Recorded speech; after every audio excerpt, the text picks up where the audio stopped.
Cabina is calling, please, David. Report passing out the market for runway 33 right, and due to the minimum your final approach speed.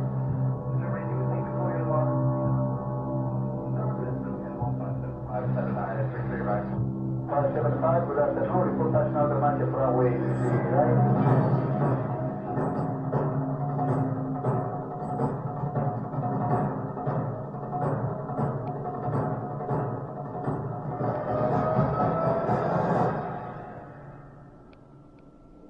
Loss of control accidents have become a growing concern over the years, not only for the regulatory agencies, but for our industry as a whole. I'm Michael McCoy. Coming up, we're going to examine the subject of aerodynamics and take a closer look at stalls and stall recovery.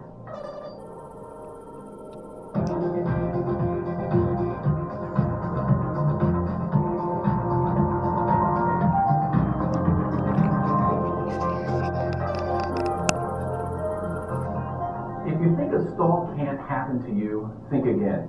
We've seen some high-time pilots flying some of the world's most sophisticated aircraft encounter stalls, often with the outcome being disastrous.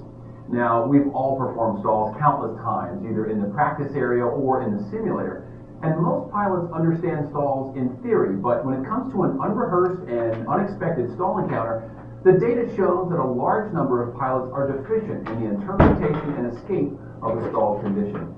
There are a lot of factors that affect the phenomenon.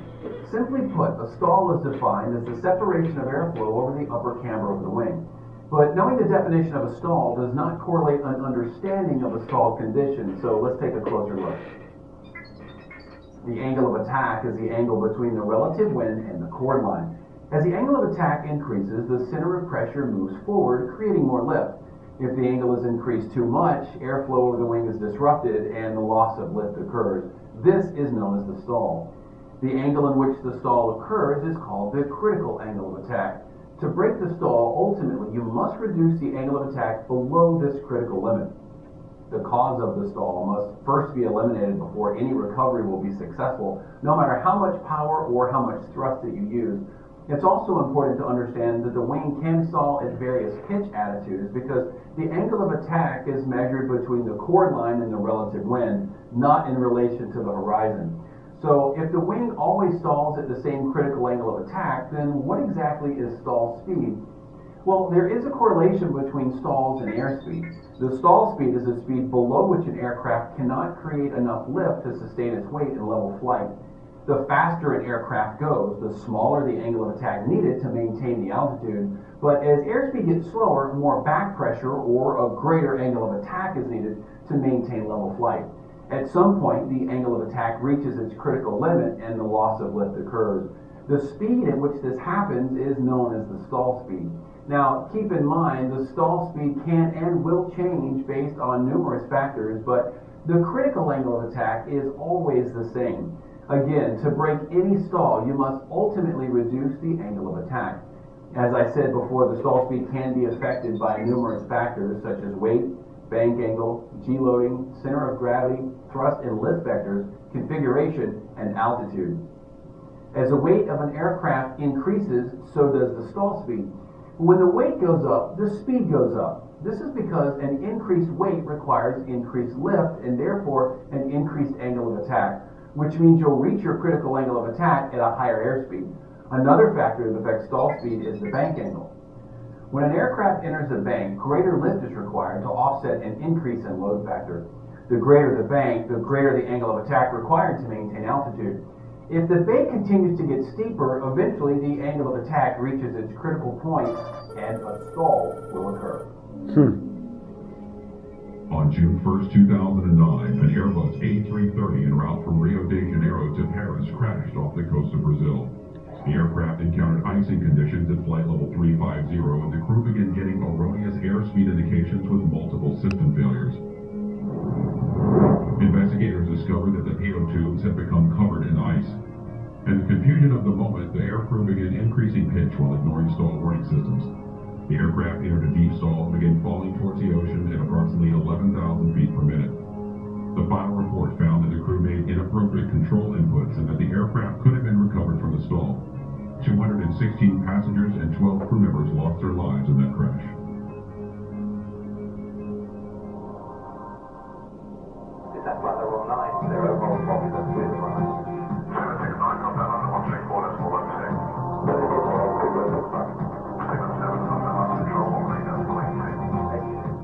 Another factor that affects stall speed is G-loading. When the aircraft is in steady state flight, the load on the aircraft is 1G. The lift is equal to the weight of the airplane. Now, if the aircraft is aggressively pitched up, G-loading quickly increases. This means that the aircraft and all of its contents get heavier. And remember, a heavier aircraft requires more lift, which is produced only by increasing the angle of attack. So when the aircraft weight goes up, the stall speed goes up. The next factor that affects stall speed is the center of gravity.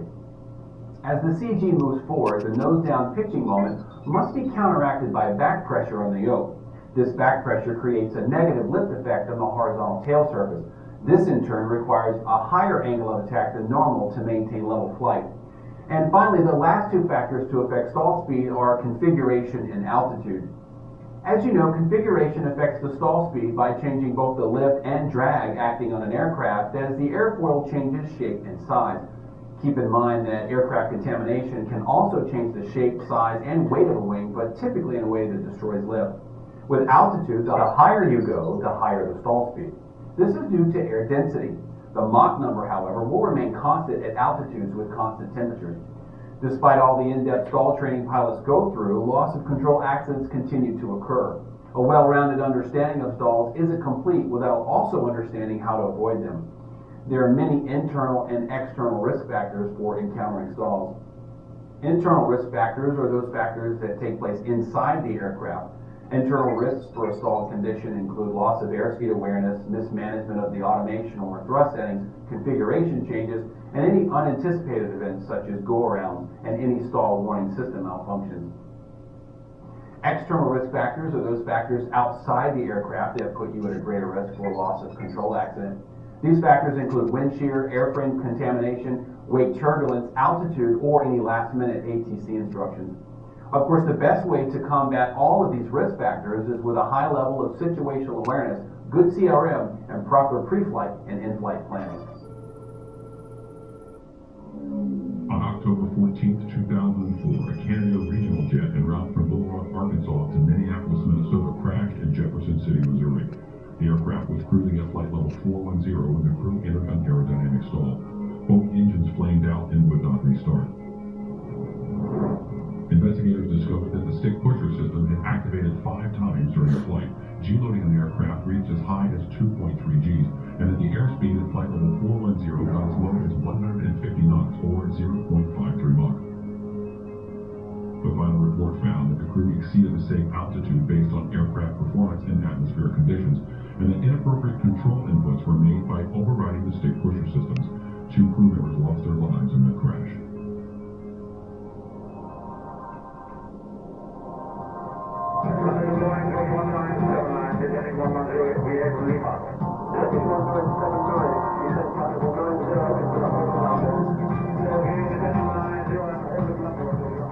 The key to a successful stall recovery is the ability to recognize the impending stall and take immediate action. As technology has increased in aircraft over the years, the indications of an impending stall have greatly improved. If you don't currently fly an aircraft with advanced flight deck technology, the indications of an impending stall are the same as they are in any aircraft. Under normal 1G flight conditions, you may first notice a lower than planned airspeed.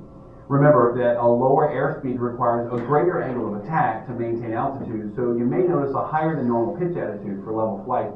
With a decrease in speed also comes a decrease in ambient noise of airflow over the aircraft. You may notice that the sounds of flight begin to get quieter. As the aircraft begins to approach its critical angle of attack, the initial separation of airflow over the wings will introduce a buffeting of the controls. This is known as the buffet boundary. In higher Mach numbers, the flow separation from the wing occurs behind the shockwave. Atmospheric conditions can affect this due to temperature and air density. With high altitude flight, the aircraft is flying closer to the high-speed buffet margin. The aerodynamics of the flight surfaces becomes less effective because some areas of the airflow are approaching the speed of sound. This is where the overspeed limit appears on the airspeed indicator. Remember that altitude has a negative effect on stall speed, and the higher and heavier an aircraft flies, the smaller the overspeed and underspeed window becomes. That's why it's important to determine a suitable flight level for your cruise altitude based on your aircraft weight and your pre-flight planning. Some aircraft are equipped with a stall horn or other type of oral alert, which indicates that the aircraft is approaching the critical angle of attack. For pilots operating transport category aircraft, there are several cues to indicate the impending stall.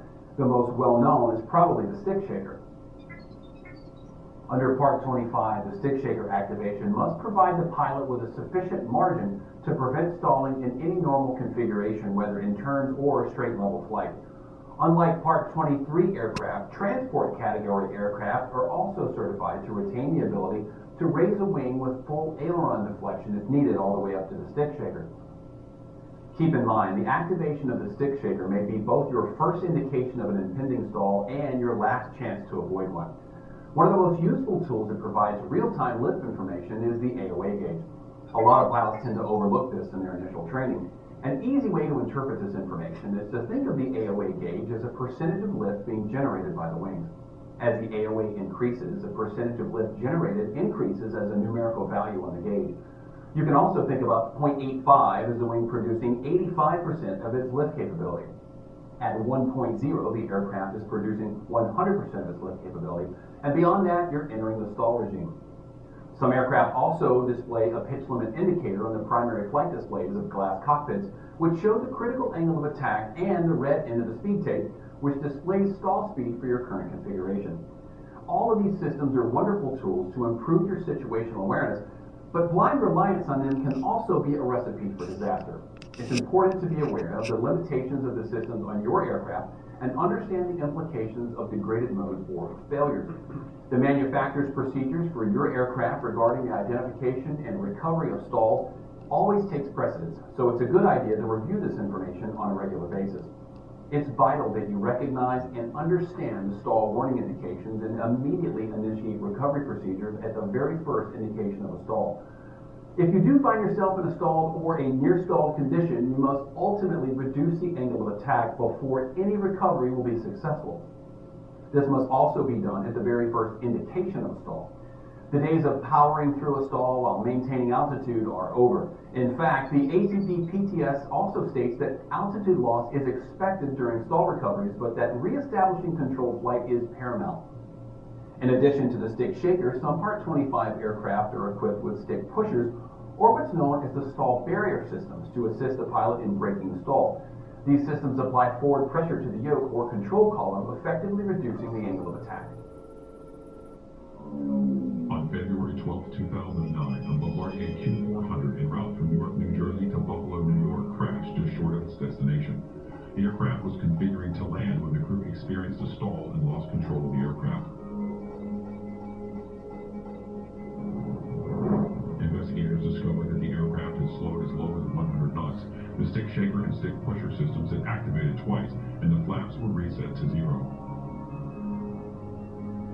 The final report found that the crew made inappropriate control inputs by overriding the stick pusher systems, prematurely raising the flaps, and failing to reduce the angle of attack. 50 passengers, 1 civilian, and 2 crew members lost their lives in that crash.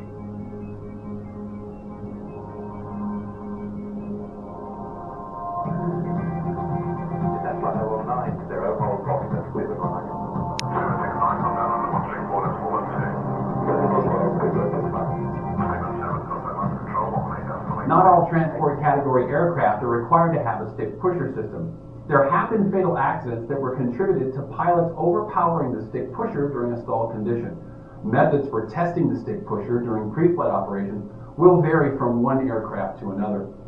You also want to take caution in regularly overriding these systems. Habits like this can eventually form a conditioned response to the stick pusher that is not consistent with the proper stall recovery procedure. The basics of stall recovery are the same for all aircraft and should be done in a smooth, deliberate, and controlled manner. Positive controlled inputs are essential to avoiding unacceptable load factors and secondary stalls. You also want to avoid cyclical or oscillatory inputs, which could put the aircraft outside of its structural limits. If the stall occurs in a turn, it's important to immediately level the wings and restore the vertical component of lift. Because of wing twist, aileron control will be available during recovery of an initial stall. This is because the effective angle of attack is always lower at the wingtip. Attempting to add back pressure in a turn, or what's known as the rolling pull, can be catastrophic in recovery. By combining the accelerative and rolling forces of an aircraft can quickly exceed its ultimate load, which is the point beyond which a component, the aircraft, will fail. Avoiding stalls and loss of control accidents takes consistent vigilance, proper planning, and routine self-assessment. It involves understanding the factors that affect aerodynamic performance, interpreting the indications of an impending stall, and the ability to take immediate and coordinated action. I'm Michael McCoy.